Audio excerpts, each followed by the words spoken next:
प्यारे विद्यार्थियों, आज मैं आपके लिए अलंकार लेकर आई हूँ।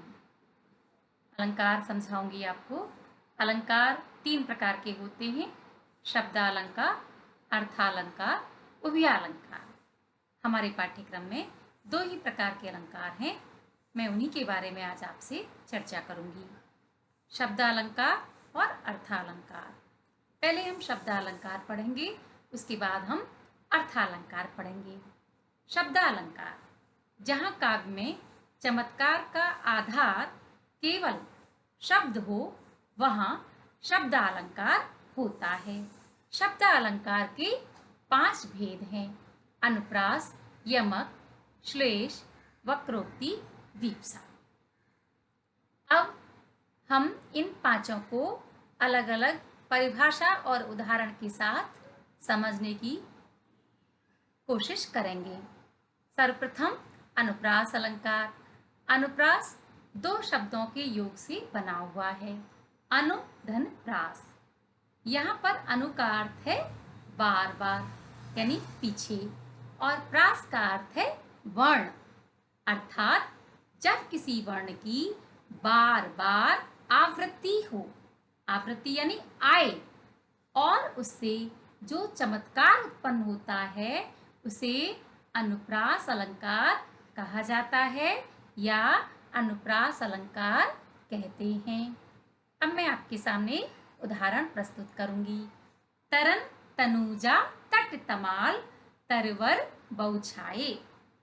अब आपने देखा इस पंक्ति में त, तरन तनुजा तट तमाल तरवर बौछाए।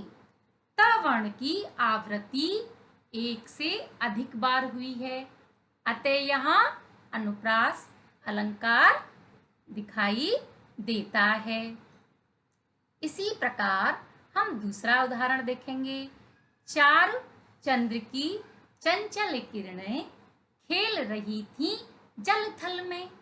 यहाँ पर आप देखिए, च वर्ण की, चारु चंद्र चंचल, च वर्ण की आवृत्ति 1 से अधिक बार हुई है, अतः यहाँ पर कौन सा अलंकार है? अनुप्रास अलंकार है। अनुप्रास अलंकार के भी 5 भेद होते हैं, लेकिन हमें उन भेदों के अंदर नहीं जाना है, सिर्फ अनुप्रास की परिभाषा और उदाहरण ही समझना है। जैसे छेकानुप्रास, वृत्त्यानुप्रास, लाटानुप्रास, अनत्यानुप्रास और श्रुत्यानुप्रास। अब इन अलंकारों के बाद आपने देखा, अगर हम इसका स्पष्टीकरण करें तो स्पष्टीकरण भी यही होगा, एक वर्ण की आवृत्ति, जैसे पहले में त वर्ण की आवृत्ति और दूसरे उदाहरण में च वर्ण की आवृत्ति 1 से अधिक बार हुई है, अतः यहाँ पर अनुप्रास की छटा दर्शनीय है। अब हम एक अलंकार के बाद दूसरे अलंकार पर जाएंगे। दूसरा अलंकार हमारे सामने है यमक अलंकार। ध्यान से सुनिए, जिस प्रकार अनुप्रास अलंकार में किसी एक वर्ण की आवृत्ति बार बार होती है, ठीक उसी प्रकार यमक अलंकार में काव्य के सौंदर्य को बढ़ाने के लिए एक शब्द की बार बार आवृत्ति होती है, पर एक जैसे शब्द का अर्थ अलग अलग होता है। आप ध्यान से सुनिए कि एक ही तरह के शब्द 2 बार प्रयोग होंगे, लेकिन दोनों बार उनका अर्थ अलग अलग होना जरूरी है। जैसे कनक कनकते सौगुनी, मादकता अधिकाय अधिकाय, या खाए बौरात नर, या पाए बौराय। इन पंक्तियों में आपने देखा कि कनक शब्द का प्रयोग कितनी बार हुआ है? 1 से अधिक बार यानी 2 बार। अब लेकिन दोनों कनक का अर्थ अलग है। पहले कनक शब्द का अर्थ है सोना, सोना यानी गोल्ड वाला सोना, और दूसरे कनक का अर्थ है धतूरा। यानी अर्थ भी बड़ा सुंदर है कि सोना यानी गोल्ड ज्यादा होने पर भी आदमी मादकता में खो जाता है, और नशा कर लेने पर, धतूरा नशे का है, धतूरा पी लेने पर भी, खा लेने पर भी आदमी को नशा आ जाता है। इन पंक्तियों में कनक शब्द का प्रयोग 2 बार हुआ है। दोनों बार उनका अर्थ अलग अलग है। आपने देखा तो हमने क्या समझा कि कनक शब्द के 2 बार प्रयोग होने पर उनका अर्थ कैसा हुआ, भिन्न हुआ। अतः यहाँ पर यमक अलंकार का सौंदर्य दर्शनीय है। हम इसका दूसरा उदाहरण आपके सामने प्रस्तुत करते हैं जो आपको और अधिक स्पष्टीकरण देगा।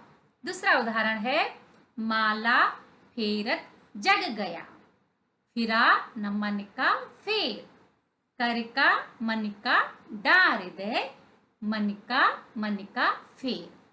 अब आप इसमें देखेंगे मन का शब्द का कई बार आया है। इन पंक्तियों में 2 बार मन का डार दे, 2 से अधिक बार भी आया है, लेकिन एक बार मनका का अर्थ है माला और दूसरी बार मनका से आशय है मन की भावनाओं से।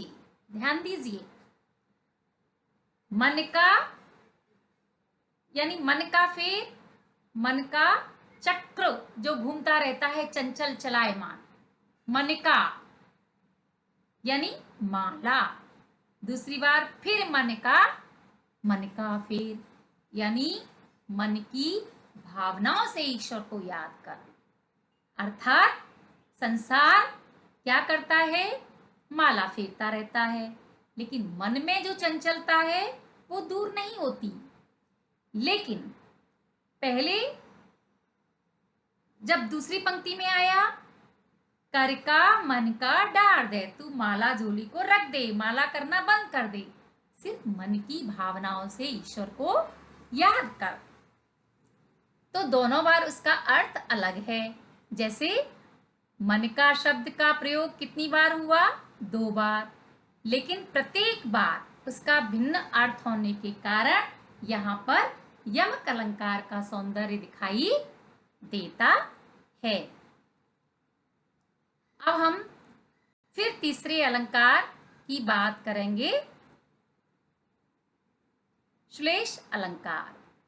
अब श्लेष अलंकार किसे कहते हैं, आपको संक्षेप में बहुत अच्छी तरह समझ में आएगा। श्लेष अलंकार का अर्थ है चिपका हुआ। जब एक ही शब्द से हमें विभिन्न अर्थ की प्रतीति होती हो, वहां श्लेष अलंकार होता है। अर्थात जब किसी शब्द का प्रयोग एक बार ही किया जाता है, लेकिन उससे अर्थ कई निकलते हैं, तो वह श्लेष अलंकार कहलाता है। देखो एक अच्छा सा उदाहरण, रहीमन पानी राखिए, बिन पानी सब सून, पानी गए न उबरे, मोती मानुस चून।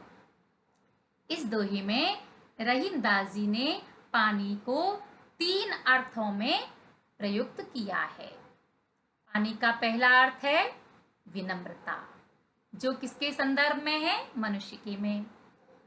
दूसरा अर्थ है चमक, आभा, तेज आदि से है, जो किस अर्थ में है, मोती के अर्थ में है। और तीसरा पानी का अर्थ है जल से, जिसे चूल यानी आटे से जोड़कर दर्शाया गया है।